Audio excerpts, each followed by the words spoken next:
Has the Adventist Church become pro-life following the publication of its new document on abortion? By Nick Samojluk, Ph.D. The fundamental question.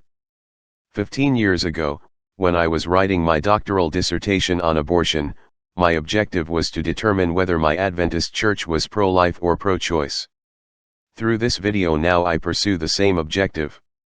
From pro-life to pro-choice, this is one of my pro-life books. Back then I carefully examined all the Adventist sources dealing with the abortion available at the time and concluded that the evidence seemed to indicate that the Adventist Church was pro-choice.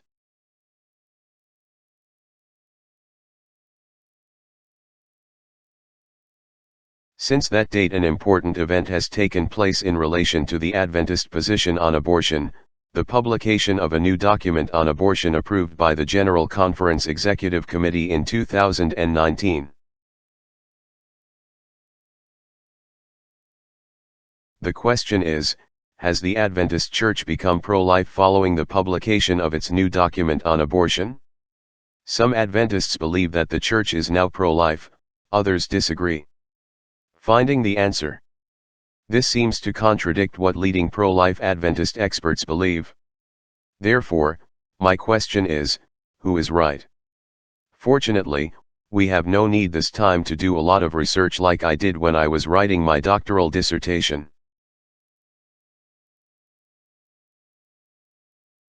All we need to do is to carefully examine a single document entitled, Statement on the Biblical View of Unborn Life and its Implication for Abortion.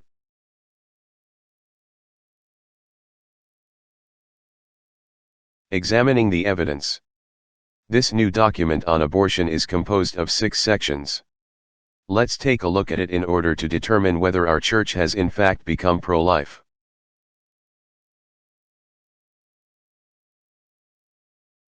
From the introduction.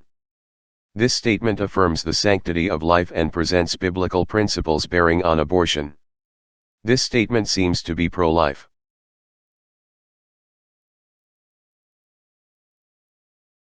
From section 1. Thus, human life is of inestimable value. This is true for all stages of human life: the unborn, children of various ages, adolescents, adults, and seniors independent of physical, mental, and emotional capacities. This is another pro-life affirmation.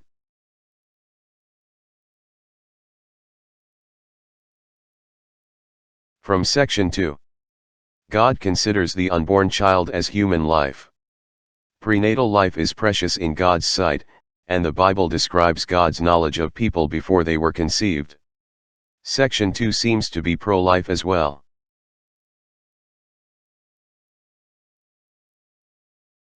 From section 3. God considers the unborn child as human life.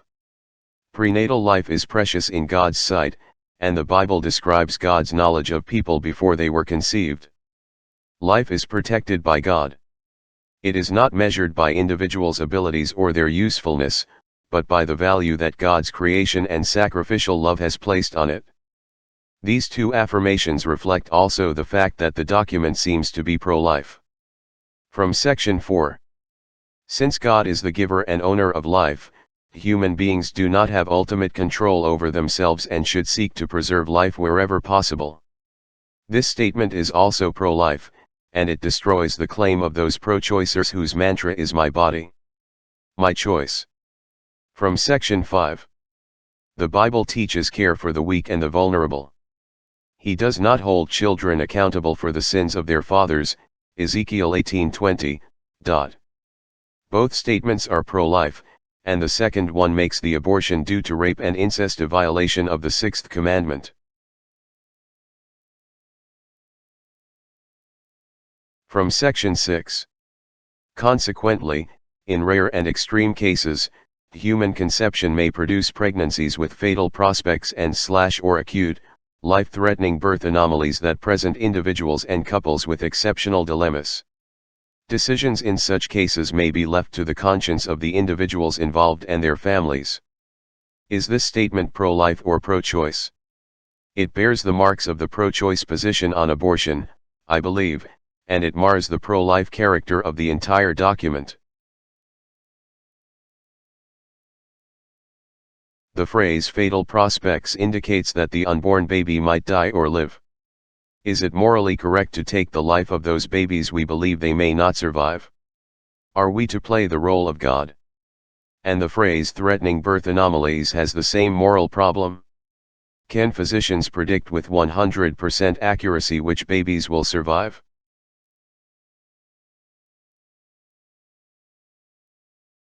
On October 14, 2019, when the members of the General Conference Executive Committee SEXCOM were debating the advisability of approving this new document on abortion, Richard Hart, the Loma Linda University Health CEO, argued that Section 6 of the document was needed because of exceptional cases like the trisomy 21, the scientific name for Down syndrome malformations.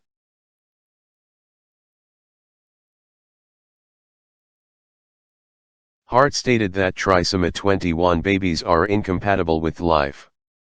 Is this statement correct? The thousands of Down syndrome babies, infants, and even adults who have survived in spite of the physician's prognosis makes Hart's affirmation incorrect. He also claimed that trisomy 21 babies may die.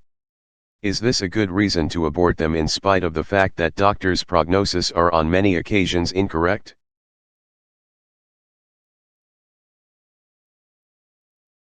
Hart's appeal for the abortion of unborn babies with these types of malformations carried the day, and the members of the SEXCOM approved the document in spite of Hart's tacit justification of the abortion of Down syndrome unborn babies. A reasonable conclusion. What conclusion can we reach after examining the new document on abortion approved by the Church in 2019? Can we conclude that the Church has become pro-life? I don't think we can. What do you think? The first 5 sections are definitely pro-life, but Section 6 is unquestionably pro-choice. God rejects partial obedience. By allowing the abortion of Down syndrome unborn babies, the Church justifies partial obedience. The Lord rejected the partial obedience of King Saul, the first king of Israel, and he forfeited his right to the kingdom.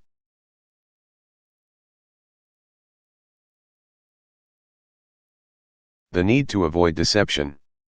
If it is true that our Church teaches that abortion is needed in special cases, then our Church could be faulted for engaging in deception. This is illustrated by the following anecdote. An Adventist pastor was preparing a group of candidates for baptism, and he overheard a conversation between his church members about abortion. He reprimanded them, saying, "Don't you realize that if these baptismal candidates hear what you are saying, they might lose their interest in joining our church?" The importance of full disclosure. When I was being trained as a realtor, the first lesson I learned was the need of full disclosure. I worked selling homes for nearly 4 decades, and I lost thousands of dollars for following said ethical standard. On one occasion, a man from New York, where homes were more expensive, became interested in a 2-story home and was willing to pay full price. A market analysis revealed that the home was overpriced by 25%. I shared this information with the man, and he lost interest in the purchase. By being silent, I could have pocketed a sizable amount of money. Should we allow our evangelists the use of a lower ethical standard than realtors and used car salesmen?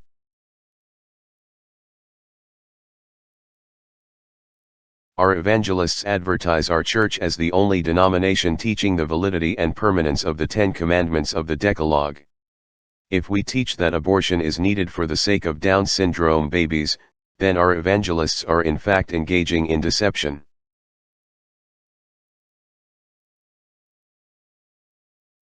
We might as well stop all baptisms and implement the practice of full disclosure as required in real estate, informing baptismal candidates that our church teaches that we may violate the Sixth Commandment in the case of Down syndrome babies and other babies with birth abnormalities.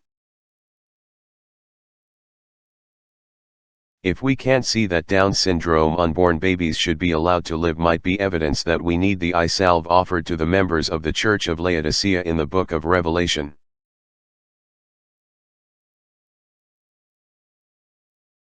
And it is a fact that a blind individual may not be the best candidate to become the leader of other blind people. Both may fall into the ditch. References and comments. 1. Nick Samojluk, From Pro-Life to Pro-Choice, The Dramatic Shift in Seventh-Day Attitudes.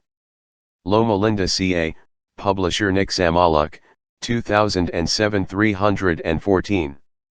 2. Among those who strongly disagree is a young man who has produced over 200 videos in which he forcefully state the biblical reasons for his conviction. 3. Statement on the biblical view of unborn life and its implication for abortion. 4019 Annual Council, October 14, 2019, Monday. 5. Nick Samojluk, Do Down Syndrome Babies Belong in a Trash Bin? 6. Nick Samojluk, A Call to Stop All Baptisms. 7. Nick Samojluk, Our Adventist Blind Spot. 8. Nick Samojluk, Can the Blind Lead the Blind? Save this video. Please, share this video with your friends. And watch the videos listed below. And post your comments below.